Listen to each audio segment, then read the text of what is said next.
চলো আজকে লাউ শাক রান্না করি। বড়ি আলু বেগুন, লাউ শাকটা তো দেখিয়ে দিলাম, এবার বেগুন আলু এখানে কাটা আছে আর আমি বড়িটা ভেজে রেখেছি। আর এখানে গ্যাসটা তেল বসিয়েই রেখেছি, গ্যাসটা ধরিয়ে দিই। এবার কালো জিরেটা ফোড়ন দিয়ে দিলাম, শুকনো লঙ্কাটা দিয়ে দিলাম ফোড়নে। এবার এটা একটু ভাজা ভাজা করে নেব। সব সময় তো লাউ শাক আমরা পোস্তই খাই, দেখো আজকে আমি লাউ শাকে বড়ি দিয়ে বেগুন দিয়ে ঝোল রান্না করব। ঝোল না, মাখা মাখা আর কি।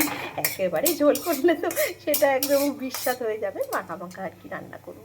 যা হয়ে গেছে, এইবার দেখছো বেগুন আলুটা কেটে রেখে দিয়েছি। এই বেগুন আলুটা আমি দিয়ে দেবো,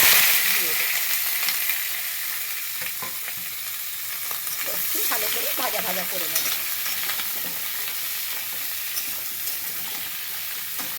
একটু হলুদ দিয়ে দিলাম আর নুন দিয়ে দিলাম। এটা ভালো করে ভেজে ভাজাটা হোক। আলু বেগুনটা তো আমার ভাজা হয়ে গেছে। এবার আমি একটা সুন্দর করে ধুয়ে রেখেছি লাউ শাকটা, এবার আমি আলু বেগুনের মধ্যে দিয়ে দেবো। দিয়ে দিলাম। বন্ধুরা, লাউ শাক কিন্তু খুব টেস্টি শাক, যেভাবেই রান্না করো না কেন খুব ভালো লাগে। কিন্তু ডাল দিয়েও ভালো লাগে, তাই না? মটর ডাল দিয়ে লাউ শাক খেতে খুবই ভালো লাগে। এবার একটু ভালো করে মাখিয়ে নেব। খানিকটা জলও বেরিয়ে গেছে, ঢেকে রেখেছিলাম। এখন একটুখানি গুড় দিয়ে দেবো। খুব বেশি মিষ্টি ভালো লাগবে না, এটাই একটু হালকা মিষ্টি। আলু এখনও গলিনি।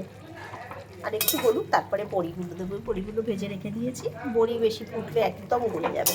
আর একটু হোক। অনেকটাই ঝোল মরে গেছে, আলুটাও বেশ গলে গেলে গেছে এরকম।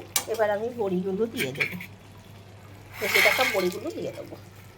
বড়িগুলোর সাথে আর খানিকটা ফুটবে, তারপরেই আমার তরকারিটা হয়ে যাবে।